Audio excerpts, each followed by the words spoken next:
Hello everyone, welcome to our chemistry channel ChemPhilic. In the previous video, we have discussed some MCQs and assertion reason question on this chapter acids, bases and salt.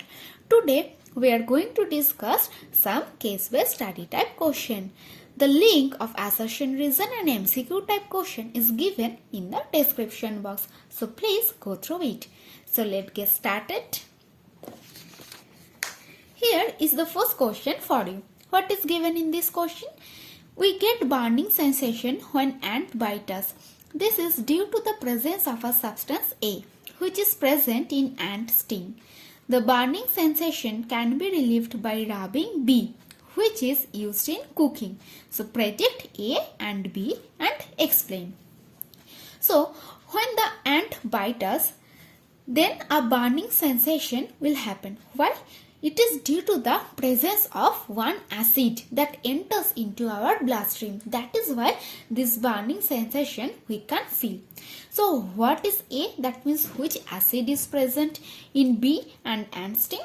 Yes, this is formic acid. So A here is the formic acid. What is formic acid? HCOOH. Now on rubbing B, you will get relief from the burning sensation.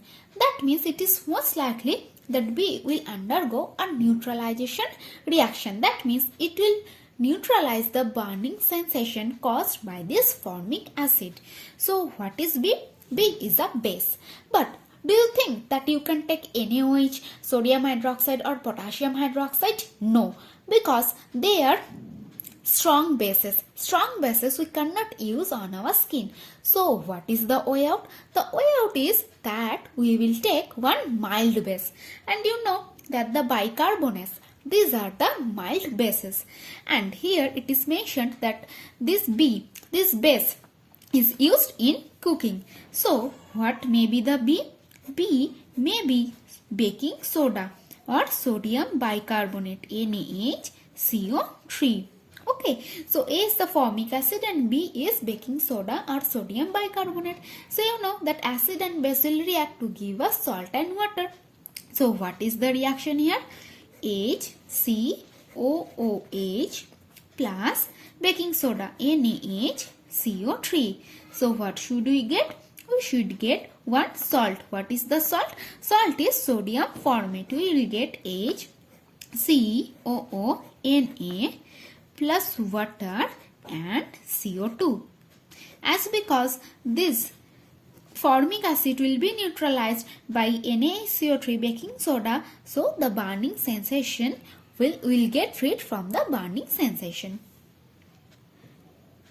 Now move to the next question. Here is the next question. Here, as you can see, the man is spraying a compound A to control the growth of mosquito larvae. B gas react with C to give the product A. So identify A, B, C and write down the reaction involved. So what can be A? A is bleaching powder. Okay. So A here is the bleaching powder, because you know this bleaching powder can be used to control the growth of the mosquito larvae. Okay, bleaching powder, and what is the formula? CaOCl2, but mostly it is written as CaOCl.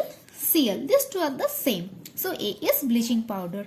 Now B gas react with C to give the product A. So what is the gas B? B is chlorine. Okay, chlorine. And what is C? C is calcium hydroxide, CaOH2. Now this B and C will react to give us A. How? Now this is the reaction. Cl2 plus CaOH2. What is the product? CaOCl. Cl, that means bleaching powder along with water. So A is the bleaching powder, B chlorine and C calcium hydroxide. A gas B, that means chlorine, will react with calcium hydroxide, which is C, to give us the product A. Which is A? A is the bleaching powder. Now move to the next question.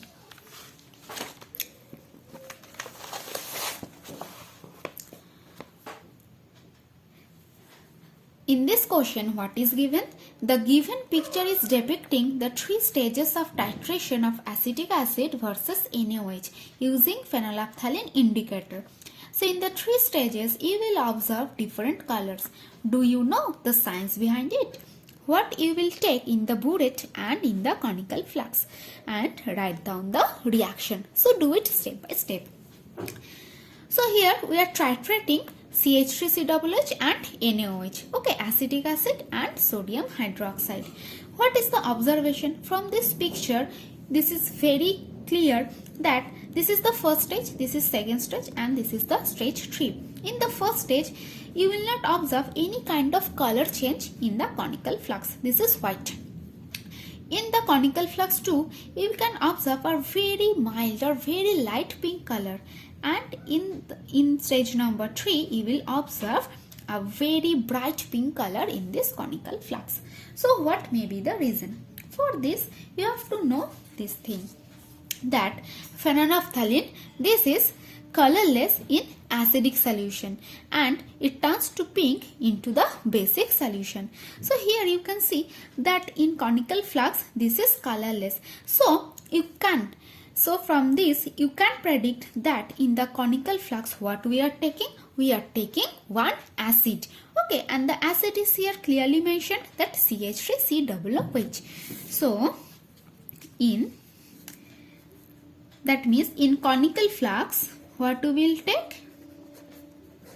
We will take the acid. That means acetic acid, CH3COOH.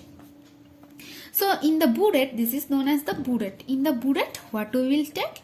In the burette, we will take the base NaOH. Okay, and then we will titrate the acid with the base, that means acetic acid with sodium hydroxide. Now in step number 2, what is your observation? That a mild pink color or light pink color is appeared in the conical flux. So what may be the reason? The reason may be that you can see here that phenolphthalein will change its color to pink in basic solution. But here you will observe a very light pink color. Why? Because here we are taking the acetic acid and we are titrating with NaOH. That means with one base. Now the base will neutralize the acid. This is a neutralization reaction. Okay, and what is the in conical flux 2? Why it appears as a light pink color? Because the acetic acid will undergo complete neutralization by the base NaOH. So what is the reaction? Like CH3COOH plus NaOH. So this one is acid, this one is base. What will happen? We will get one salt. So the salt here is sodium acetate. CH3COONA. This is sodium acetate. Plus you will get H2O. Understand? Salt plus water. That is why you will observe a very slight pink color. Next, what is happening? Now we are continuously adding NaOH. That means the base from the burette. So now what will happen? The amount after neutralization point. Neutralization means the acid is completely neutralized by the base. Now again, if you are continuously adding the base from the burette, then what will happen? So in the conical flux, the amount of base will be increased, and you know that in basic solution, the phenolphthalein changes color to pink, and this is the reason why you will observe a very bright pink color in this conical flux. That means here, this is number 1, this is the acidic solution.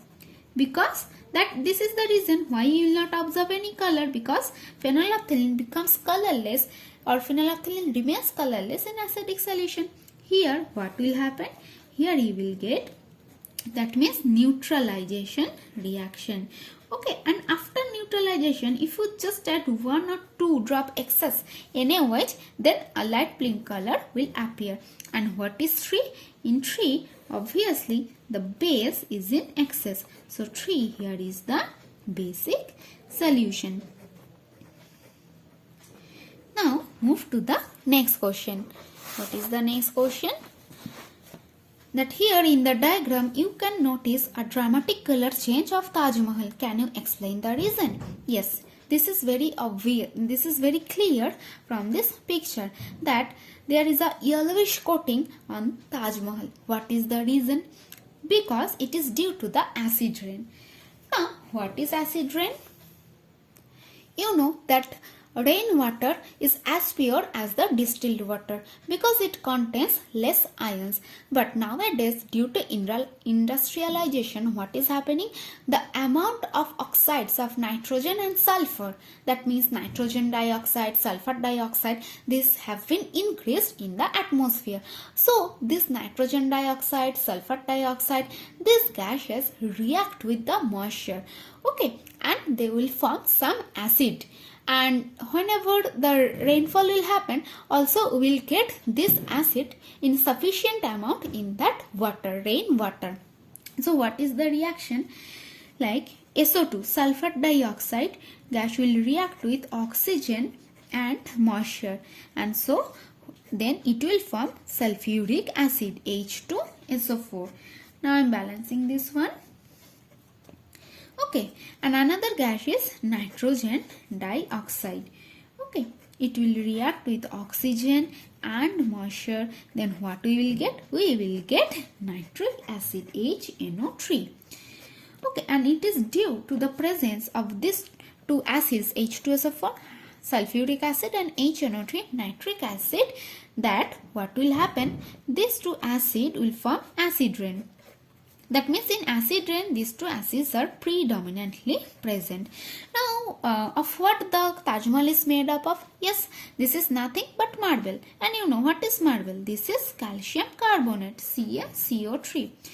Now, this H2SO4 or HNO3, this will react with calcium carbonate, that means marble, and it will form calcium sulfate, water, and carbon dioxide. Okay, so this calcium sulfate, this will form one coating. Okay, and this will form one coating, and you may think that this will corrode the shining surface of the marble of Taj Mahal, and this is the reason why nowadays it have a yellowish appearance. So students, we have completed today's lesson. Hope you have enjoyed the class. And if you think that this is useful, then please like, share and subscribe.